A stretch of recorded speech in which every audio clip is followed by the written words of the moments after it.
नमस्कार, पत्रिका टीवी में आपका स्वागत है। मैं हूं आपके साथ ऋषि। बुलेटिन में सबसे पहले नजर डालेंगे भोपाल की आज की बड़ी खबरों पर। आईपीएस सर्विस मीट का दूसरा दिन परफॉर्म करेंगे अक्षय कुमार और कैलाश खेर। प्रदेश में दोबारा शुरू होगी एयर टैक्सी सेवा।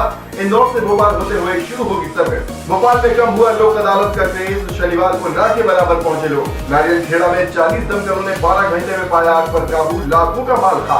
और प्रदेश में कई जगहों पर सामान्य से नीचे पहुंचा पारा। मौसम विभाग ने कहा बस कुछ दिनों का आराम। बुलेटिन में सबसे पहले बात करेंगे दीनदयाल रसोई योजना की। प्रदेश भर के जिलों में शुक्रवार को 5 रुपए में भरपेट भोजन वाली दीनदयाल रसोई योजना शुरू हो गई। मुख्यमंत्री शिवराज सिंह चौहान ने ग्वालियर में शनिवार को इस योजना का शुभारंभ किया।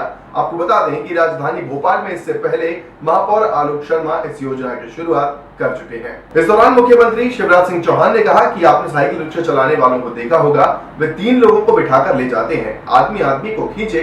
ये सभ्य समाज की पहचान नहीं है, इसलिए प्रदेश में सभी साइकिल रिक्शा वालों को ई रिक्शा भी देंगे। सीएम ने कहा कि दीनदयाल रसोई भी गांव से शहर में मजदूरी के लिए आने वाले लोगों के लिए वरदान साबित होगी।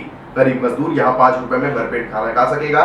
इस दौरान मंच पर केंद्रीय पंचायत मंत्री नरेंद्र सिंह तोमर, मंत्री माया सिंह, मंत्री जयभान सिंह पवैया, मंत्री उमाशंकर गुप्ता, मंत्री रामपाल सिंह, मंत्री रुस्तम सिंह समेत अन्य नेता मौजूद रहे। इससे पहले राजधानी में महापौर आलोक शर्मा ने सुल्तानी जनाना अस्पताल के सामने शाहजहानी पार्क स्थित रैन बसेरा में रसोई की शुरुआत की थी। ये रसोई स्थापित हो गई है। इस मौके पर महापौर शर्मा ने कहा कि यहाँ दूर दराज से लोग रोजगार की तलाश में आते हैं। उन्हें योजना के तहत सुबह 11 बजे से दोपहर 3 बजे तक 5 रुपए में घनश्याम सेवा समिति के माध्यम से खाना उपलब्ध कराया जाएगा। कलेक्टर की अध्यक्षता में बनी समिति प्रतिदिन रसोई की निगरानी करेगी। जल्दी ही भोपाल के बस स्टैंड, रेलवे स्टैंड और हमीरपुर अस्पताल में भी दीनदयाल रसोई योजना की शुरुआत की जाएगी। दीनदयाल रसोई योजना भारतीय जनता पार्टी की शिवराज सिंह चौहान की सरकार प्रारंभ करने जा रही है। भोपाल में यादगार साजी का रेन बसेरे का स्थान, यहाँ पर ये दीनदयाल रसोई योजना का कल हम विधिवत रूप से शुभारंभ करेंगे। अब भोपाल में कोई भी व्यक्ति भूखा नहीं है। भोपाल में कोई भी व्यक्ति मजदूरी के लिए भोपाल में आता है या कोई गरीब व्यक्ति है, 5 रुपए में उसको भरपूर यहाँ पे गर्मा गर्म खाना 11 बजे से 3 बजे के बीच में मिलेगा। इसके लिए हमने निविदाएं आमंत्रित की थी। इन निविदाओं में घनश्याम सेवा समिति है, ये दिल्ली की संस्था है, इसको ये काम मिला है। नगर निगम का इस समिति के साथ अनुबंध हुआ है और आने वाले समय में हम भोपाल के जो उपयुक्त स्थान होंगे, railway station, bus stand, Hamirpur अस्पताल, कैंसर अस्पताल और अन्य स्थानों के ऊपर दीनदयाल रसोई योजना प्रारंभ करेंगे। मैं इस अवसर पर धन्यवाद देना चाहता हूँ मध्य प्रदेश के यशस्वी मुख्यमंत्री आदरणीय शिवराज सिंह चौहान जी को, जिन्होंने कि पूरे मध्य प्रदेश में गरीबों के लिए दीनदयाल रसोई योजना प्रारंभ की है। वास्तव में ये हमारे सबके लिए बड़े फख्र और गौरव की बात भी है कि पंडित दीनदयाल उपाध्याय जी का जन्म शताब्दी वर्ष है और ऐसे जन्म शताब्दी वर्ष में दीनदयाल रसोई योजना प्रारंभ करना अपने आप में एक महत्वपूर्ण कदम शिवराज सिंह चौहान की सरकार का है। तो मुख्यमंत्री जी को बहुत बहुत धन्यवाद। चुनाव आयोग को मध्य प्रदेश के भिंड में इलेक्ट्रॉनिक वोटिंग मशीन यानी ईवीएम और मतदान पर्ची वाली मशीन में किसी भी तरह की छेड़छाड़ का कोई सबूत नहीं मिला है। आंध्र प्रदेश के मुख्य चुनाव अधिकारी भंवरलाल के नेतृत्व में गई जांच टीम ने भिंड के अटेर में ईवीएम और वीवीपैट में छेड़छाड़ की शिकायत की जांच करने के बाद अपनी रिपोर्ट आयोग को सौंप दी है। इस रिपोर्ट में किसी तरह की गड़बड़ी की कोई जानकारी नहीं दी गई है। गौरतलब है कि 31 मार्च को अटेर में हुए उपचुनाव में आम आदमी पार्टी और कुछ अन्य राजनीतिक दलों ने ईवीएम और वीवीपैट में छेड़छाड़ और गड़बड़ी की शिकायत की थी और मीडिया में इस बारे में रिपोर्ट आई थी। वहीं कांग्रेस का आरोप है कि अटेर में अफसरों का तबादला सिर्फ कागजों में हुआ है। अटेर में पहले भी कांग्रेस का तीखा हमला बीजेपी पर हो चुका है। इससे पहले ईवीएम में गड़बड़ी सामने आने का मामला राज्यसभा में भी उठ चुका है। विपक्षी दलों की तरफ से ईवीएम गड़बड़ी के मामले पर बहस कराने की मांग की गई। विपक्ष ने कहा था कि ईवीएम को लेकर लोगों के बीच अविश्वास फैल रहा है, इसलिए बैलेट पेपर से वोटिंग कराई जानी चाहिए। हाँ जी, ये देखिए 4 नंबर पे जो भी नाम है वर्दी में सख्त नजर आने वाले पुलिस अधिकारी शुक्रवार और शनिवार को भी अलग ही अंदाज में नजर आए। मौका था आईपीएस सर्विस मीट 2017 का। पुलिस ऑफिसर्स मेस में हुई इस आईपीएस मीट में भोपाल, ग्वालियर, जबलपुर और इंदौर जोन में पदस्थ आईपीएस और उनकी फैमिली ने डांसिंग परफॉर्मेंस भी दी। कार्यक्रम में मुख्यमंत्री शिवराज सिंह चौहान भी पहुंचे और उन्होंने विजेताओं को पुरस्कृत किया। पहला स्थान भोपाल जोन, दूसरा जोन इंदौर को, तीसरा पुरस्कार जबलपुर जोन को मिला। टीम को मुख्यमंत्री शिवराज सिंह चौहान ने विजेता ट्रॉफी देकर सम्मानित किया। इस मौके पर मुख्यमंत्री शिवराज सिंह चौहान ने कहा कि पुलिस का ऐसा स्वरूप देखने को नहीं मिलता जैसा आज देखने को मिला है। गोली चलाने वाले हाथ ये कमाल भी कर सकते हैं, विश्वास नहीं होता। उन्होंने नर्मदा के उद्गम से लेकर उसके सागर में मिलने तक की यात्रा की प्रस्तुति की सराहना करते हुए कहा कि ये प्रस्तुति काफी मनमोहक और आकर्षित करने वाली थी। पुलिस अधिकारियों और उनके परिवार ने ऐसी प्रस्तुति दी मानो पारंगत कलाकार ये प्रस्तुति दे रहे हो। आपको बता दें कि इसके साथ ही विभिन्न प्रतियोगिताओं का भी आयोजन किया जा रहा है। इनमें वाटर स्पोर्ट्स, खेलकूद, अंताक्षरी, ट्रेजर हंट और साहसिक गतिविधियों सहित कई मनोरंजक कार्यक्रम होंगे। शनिवार को शाम 5:30 बजे से लाल परेड ग्राउंड पर जज्बे को सलाम कार्यक्रम आयोजित किया जाना है। इसमें फिल्म अभिनेता अक्षय कुमार, हास्य कवि शैलेश लोढ़ा और गायक कैलाश खेर अपनी प्रस्तुतियां देंगे।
अब प्रदेश में जल्द ही लोगों को एक बार फिर से सस्ते हवाई सफर का आनंद मिल सकेगा। जल्द ही एयर टैक्सी दोबारा शुरू होने जा रही है।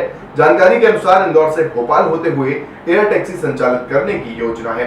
मध्य प्रदेश राज्य पर्यटन विकास निगम के अनुबंध पर इंदौर से भोपाल होते हुए एयर टैक्सी का संचालन प्रभातम एविएशंस 20 अप्रैल से शुरू करने जा रहा है। इस एयर टैक्सी को भोपाल से इंदौर के बीच चलाया जाएगा, जिसका किराया 3000 रुपए निर्धारित किया गया है। प्रभातम के स्टेट हेड विनीत गोयल ने बताया कि भोपाल और जबलपुर के एयरपोर्ट पर चल रही रीकारपेटिंग के काम के बाद एयर टैक्सी की सेवाएं अन्य स्थानों के लिए भी शुरू की जा सकेंगी। आपको बता दें कि करीब 3 साल बाद प्रदेश के विभिन्न स्थानों के बीच एयर कनेक्टिविटी के लिए एयर टैक्सी चलाई जा रही है।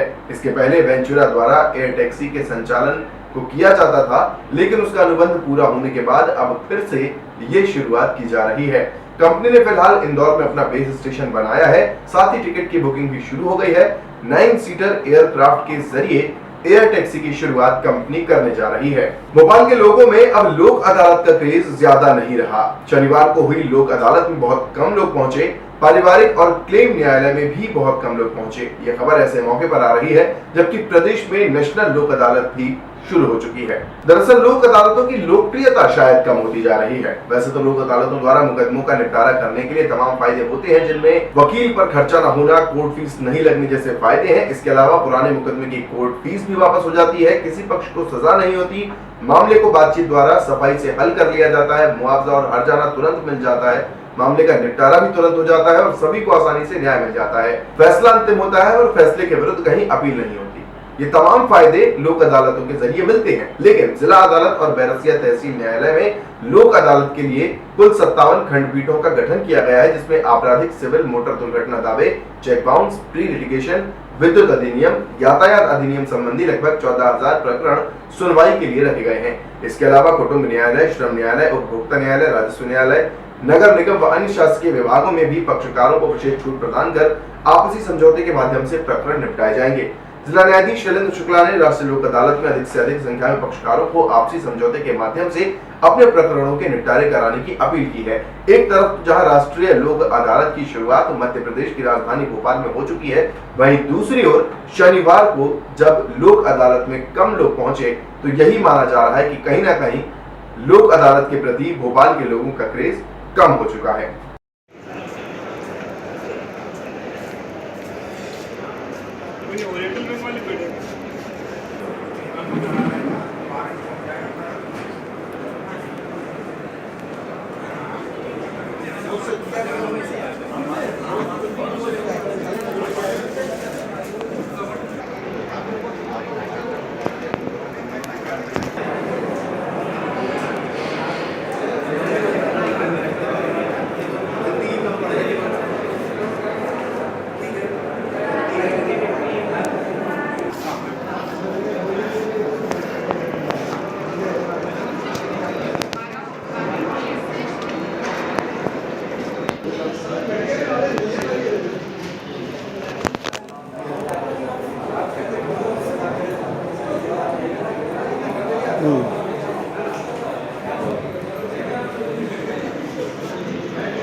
विदिशा में गल्ला मंडी रोड पर शराब की दुकानें खुलने और उनके संचालित होने पर मोहल्ले के लोगों ने विरोध प्रदर्शन किया। महिलाओं समेत रहवासियों ने दुकान के ताले तोड़कर शराब को आग लगा दी और जमकर हंगामा किया।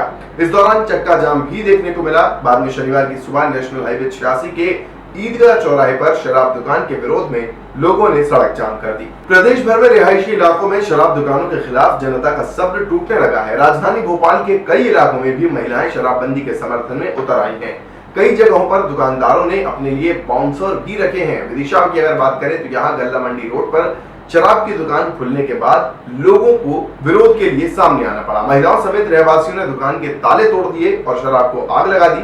इसके बाद उन्होंने विरोध प्रदर्शन करते हुए सड़क भी जाम कर दी। बाद में शनिवार की सुबह नेशनल हाईवे 86 के ईदगाह चौराहे पर भी शराब दुकान के विरोध में लोगों ने चक्का जाम कर दिया।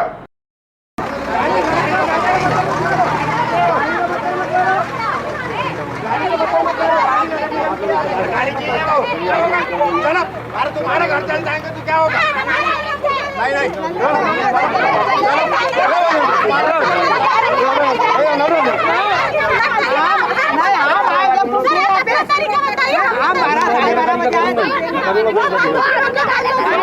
नहीं लगा तो बाद में अभी इधर है ना, ब्रांच बाद में लगा लो, आधे घंटे बाद लगा दो।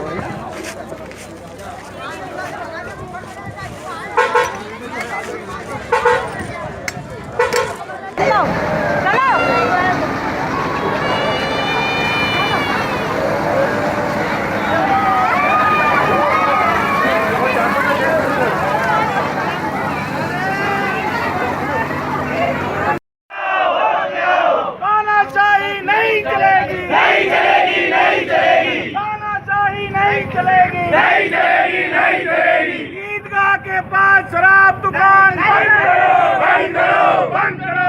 ईदगाह के पास शराब दुकान बंद करो, बंद करो।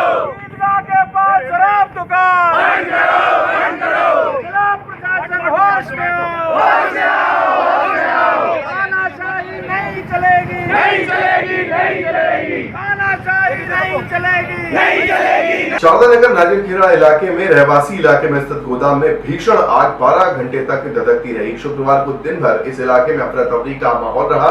देर शाम तक जैसे तैसे दमकलों ने आग पर काबू पाया, लेकिन रात होते होते एक बार फिर से आग का नजारा यहाँ पर देखने को मिला। आग इतनी भीषण थी कि गोदाम के आसपास बने मकान दिन भर धधकते रहे। रहवासी घर छोड़कर बाहर बैठे मिले। आग लगने की वजह का खुलासा नहीं हो सका है। हालांकि गोदाम संचालक मसूद अली का दावा है कि गोदाम के पीछे रहने वाले डॉक्टर ने कचरे के ढेर में आग लगाई थी और वही आग फैलकर गोदाम तक पहुंच गई। मसूद ने आग से लाखों रुपए के नुकसान का दावा किया है। पुलिस के मुताबिक पीरगेट निवासी मसूद अली का शारदा नगर नारियलखेड़ा में गोदाम है।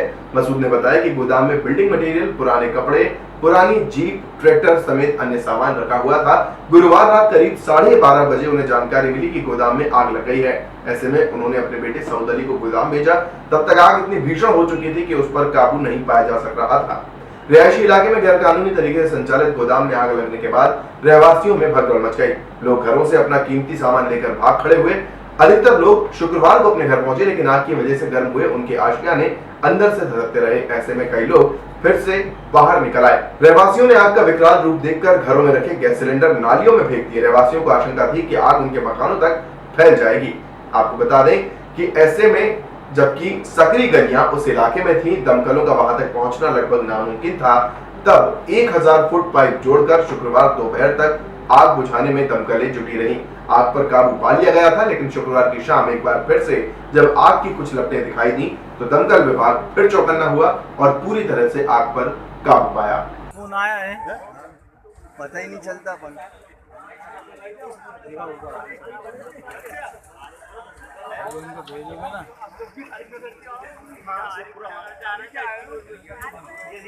ये जमाड़ू चालू नहीं हुई क्या? ये अभी 1 बजे से उसकी टंकी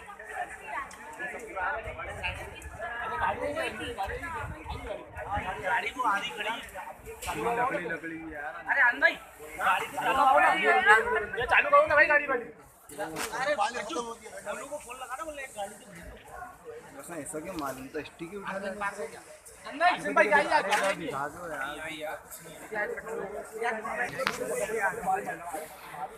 मत करो, तुम्हारे डिस्ट्रिक्ट चले जाएगा लेने। यार भाई को भेजना है, भाई को डीजे यूज करना है, उनका फोन आ गया, वो आ नहीं पाए।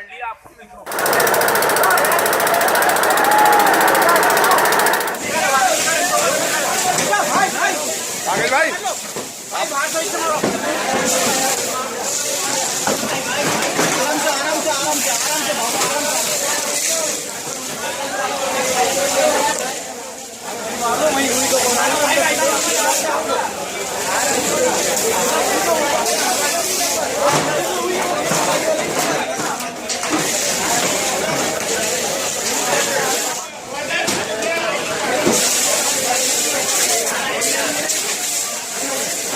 पाइप घसीटो।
भारत ने थाईलैंड को हराकर 5वीं एशियन हॉकी विश्व चैंपियनशिप के सेमीफाइनल में जगह बना ली है। जी हां, भारत ने थाईलैंड को 17-1 से पराजित किया। मैच में शानदार 4 गोल करने पर मनिंदर सिंह को मैन ऑफ द मैच चुना गया। थाईलैंड के अनुकूल बारबात ने पेनल्टी कॉर्नर को गोल में तब्दील किया। भारत से मोहम्मद आली शान ने 6 गोल किए। मनिंदर सिंह ने 3 गोल दागे। मोहम्मद सैफ, राहुल और साहिबुर रहमान, प्रताप लाकरा ने 1-1 गोल किया। दूसरे मैच में सिंगापुर ने नेपाल को एक तरफा 16-0 से पराजित कर दिया। शुरू में सिंगापुर को पहला पेनल्टी कॉर्नर मिला, जिसे मोहम्मद फैरुल ने गोल में तब्दील कर दिया। चौथे पेनल्टी कॉर्नर से नवीन कुमार ने 6वें गोल को दागा। रिजवान और आकाश चंद्रा ने 1-1 गोल दागे। Man of the match Rizwan ओई को दिया गया। और अब आखिर में बात करेंगे मौसम के हाल की। राजधानी भोपाल में अधिकतम तापमान में कुछ गिरावट दर्ज की गई है। देश के उत्तरी क्षेत्र में बने सिस्टम की वजह से प्रदेश में भी कुछ ठंडक पहुंची है। हालांकि दोपहर में धूप अभी भी लोगों को परेशान कर रही है। अगर तापमान की बात करें तो राजधानी का अधिकतम तापमान 37 डिग्री सेल्सियस दर्ज किया गया, जबकि न्यूनतम तापमान 20 डिग्री सेल्सियस दर्ज किया गया। तो अभी के लिए फिलहाल इतना ही। मुझे दीजिए इजाजत। नमस्कार।